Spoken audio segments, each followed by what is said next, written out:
بسم الله الرحمن الرحيم dhegeystayaal ku soo dhawaada waraysi aan la yeelnay Caatiye Maxamed Aadan oo kamid ah waalidiinta dhalintii shalay lagu toogtay magaalada Boorama. Caatiye ku soo dhawaad shabakada wararka quljaadnaad.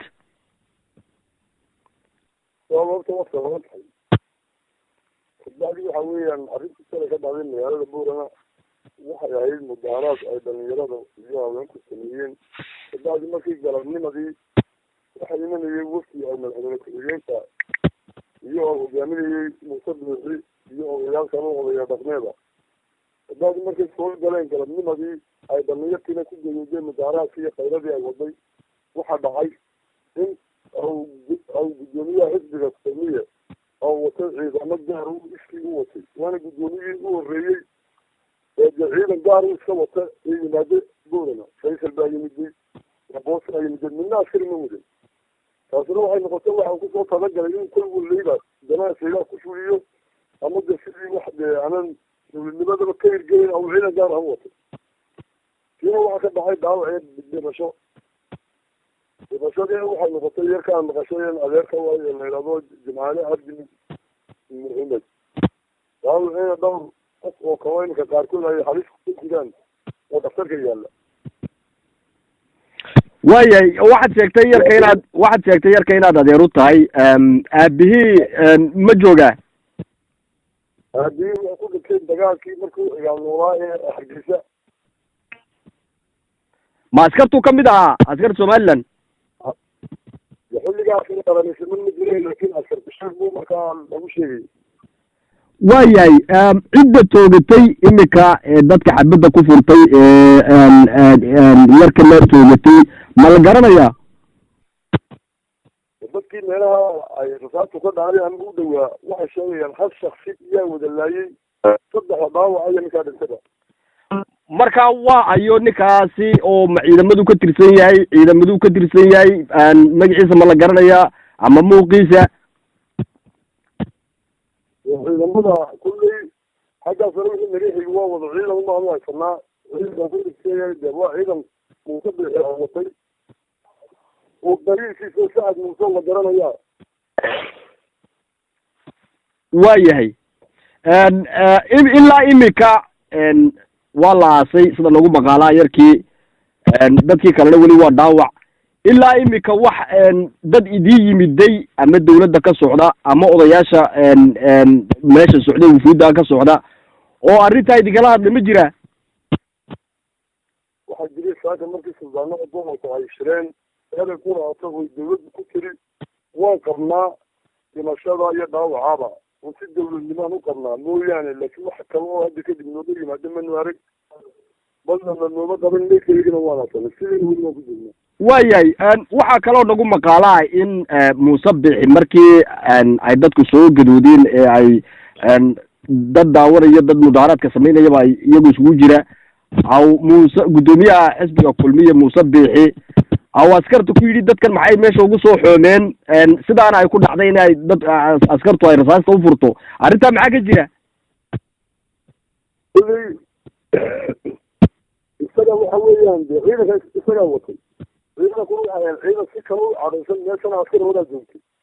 askartii hore joogtay idinma shiidayn nin kale wax laayana markuu laba dilay bay islaani qabatay islaantiina way ku dilasay qoris dabadii kula dhacayeen marka waa ciidan si kale gaar u cadaysan loo soo nadeeyay gobolka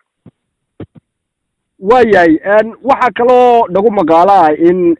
nin kamid a ciidamada booliska ee gobolka kamid a oo isaguna kasoo jeedo un hayb ahaan beeshaan carab ku dhafatay Sacad Muuse inuu salaadiinta ku yidhi 40 ku dhintaan waxba igama gelin arrintaa maxaa ka jira waxaan ka maqalnaa maasuuga nagu sheegeen shalay subaxnimadii markay la hadleen tabiya qaybeedkii halkaas joogay isaguna aan Sacad Muuse ay yidhaahdeen war meeshan kulley dhib baa ka dhacay ama wafdigaa jooga ku dhaha ama si kalaa loo dhabaana wili 40 ku dhimato 100 ku dhimato amar dawla la fulinaya arrintii haddaa joojinaysa joojinta adiga inay waayahay Caatiye imika yarka la dilay adeer baad u tahay waalidkii ugu xigaa tahay maxaa idin qorshaysan haddii aynan arrintii ay sidaa tahay maxaa idinka idin qorshaysan galabta markii maqribkii hortiyay baaba kasoo dareernay aaskii waan isweydii doonaa wixii noo qorshaysanaa malaha kolley anaga dib noogu laabo waayahay odayaashii gobolka ama mas-uuliyiintii gobolka cid ma iska aragteen maya anagu dognaari cid ba idin mayman oo arrintaa idiglama aadaada may cidna de aaska qaar baa yimiday laakiin wax de su-aal wayna weydiiyena ma jirin dee waad aragtaa sidaasaad sheegtay inaynay xataa dadkii gobolka ka soo jeeday ee mas-uuliyiinta ahaa inayna arrintaa idinkala hadal maad u malaynaysaa inay wax ka soo inaa qofkii dilay oo sida ad sheegtayba la garanayo maadaama aanan ilaa imika cidna idinla soo xidhiidhin miyaad u malaynaysaa inaa qof sharciga lasoo hortaagi doono ama wixii dilay la heli doono maadaama ina cidna idinla soo xidhiidhin marka lagu yidhaahdo hadda dawladdaa dishay dawladdaa dishaa loogu jawaabay annagana waxay noo keeneen waan helnay oo dawladdaa dishay intaa markay noo keeneen barmeedkii qaadan wanaagsan dhacaatay dawlad baa dishay ciddii dishayna waa la garanaya ninka dilayna waa ragga laayina waa la garanaya dadka xabadda ku furay sida la sheegayna muuse biixi laftigiisa ayaa amarka bixiyaa nagu maqaalaa dadkan gobolka jooga ee mas-uuliyiinta ama odayaasha ama salaadiinta ee gobolka joogayay arrintii haddaanay waxba ka gelaynin oo aanay qofka dilay qofkii ragga dadka laayay aanay waxba daba gelaynin miyayna ahayn arrintaasi isku dhac inuu ka yimaado oo ay dadkuna iyaguna lafooga isdifaacaan marka cabdalla maalin walba dhib noocaas way marka dambu ka hadlaan ay ka dhalo kulle dadka maalin walba xumaanta way ku dirdiraysaa aakhirkana way isbedeli doontaa sheekadani waayahay magaaladu imika siday tahay magaalada dhex joogta siday tahay imika magaaladu maanta duurka way xasanayd laakiin iminka de inta habeen galay inkastoo xaafadaha iska joogno way xasiloonta waayahay markaa imika idinku waxaad sugaysaan xataa ma garanaysaan maayo weli anaga waxba isnaa weydiin weli de waan taxsiil iska fadhinaayo iyo quraan baan akrinaa wax weli waxbana isna weydiin wallahi ninkaan aaskiisa iska dhamayno aniga iyo de intii kale ama toosaamay ay kade kolley arrin waxun baan gaari doonaa waayahay waxaa nagu maqaalaa in laydin yidhi oo odayaasha wufuudda meesha maraya iyo muuse biixi uu ka mid yahay iyo odayaasha meesha marayay inay iska soo ururiyeen lacag 200 oo dollar ah oo ay idin keeneen lacagtaan aad diideen arrintaa maxaa ka jira way jirtay laakiin annaga ereg nama soo gaadhin erey baana soo gaadhin eregiina dadkii iyo dumarkii baa ka soo gareeyey sidiina waa hawshaasi sidii bay nooga laaban tahay waayahay maxaad caateeye odhan lahayd odayaasha shirka kula jira iyadoo dhiig yaallo oo dad la laayey shirka kula jira nimankii dadka laayey arrintiisa ilacna weli ay ku dhegsan yihiin maxaad tale usoo jeedin lahayd odayaasha reer awdal ee kula jira shirka kula jira imika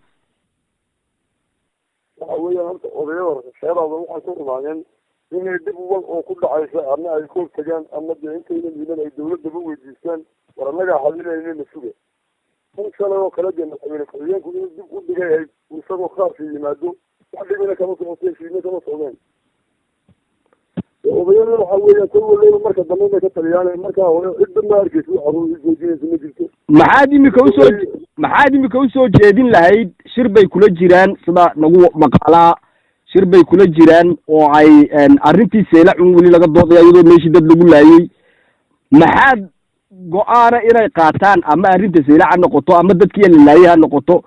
maadaama dadkii magaalada aad ka mid tihiin oo dadkii ay dhibtuna ku dhacay aad tihiin maxaad odayaasha kula telin lahayd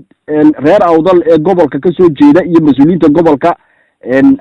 bal maxaad kula telin lahayd waxaan kula telin lahaa horta odayadu maanta way ka siman yihiin sayla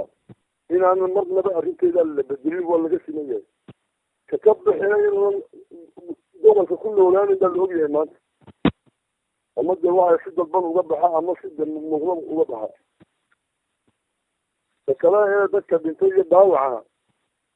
anagu waxa weeya horta bal waxay ayagu yeelayaan iyagay saaran tahay damiirkooda annagana damiirka saaran yahay waayahay gebagabadii dad badan baa kulley ku dhegeysanaya oo reer awdala oo arrimahan aada uga gadoodsan oo warbaahinta kaa dhegeysan doona maxaad iyaga odhan lahayd waxaan oran lahaa dhibkaasi waa dhib maalin walba u taalla gobolka waxaan leeyahay ama dadku ay iska daayaan dhibaatooyinkan ay ku kaxayaan mudaharaadyada ama sideeda dadku kullaha ka dhintaan daa ka jawaabaan oo hobaya ina baa laisku raaco aad ayaad u mahadsan tahay caateeye waxaanan kaa tacsiyadaynaynaa geerida foosha xun le ee gardarrada ee kugu timiday ee qoyskaaga ku timiday ilaahayna naxariistii jannaha ka waraabiyo ninkaa la dilay